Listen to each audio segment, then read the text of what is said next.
ગીર સોમનાથથી સમાચાર વેરાવળમાં ધોધમાર વરસાદ વરસ્યો છે। વેરાવળ નજીકનું પંડવા ગામ બેટમાં ફેરવાઈ ગયું છે। પંડવા ગામમાં પાણીએ પગ પેસારો એવો કર્યો કે જનજીવન ઉપર માઠી અસર થઈ। ગીર સોમનાથના વેરાવળમાં વરસાદ સતત વરસ્યો અને હજી પણ રેડ એલર્ટ જાહેર કરવામાં આવ્યું છે। પંડવા ગામ તળાવમાં તબદીલ થઈ ગયું છે। ગામની એક જગ્યા એવી નથી કે જ્યાં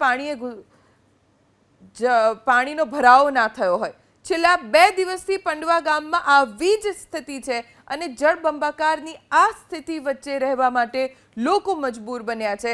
રાહ જોઈ રહ્યા છે કે જલ્દી પાણી ઓસરે, પણ પાણી ઓસરે પહેલા ફરી પાછો વરસાદ વરસે છે અને આ જ સ્થિતિ મુશ્કેલી ઓર વધારી રહી છે। પંડવા ગામમાં બજારો બંધ છે કેમ કે પાણી એટલા બધા ભરાઈ ગયા છે કે બજારમાં કોઈ પણ દુકાન ખોલવા લાયક નથી રહી। દુકાનની અંદર પણ પાણી ભરાઈ ગયા છે, જેના કારણે માલ સામાનને પણ ખૂબ નુકસાન થયું છે, વાહનોને પણ નુકસાન થયું છે।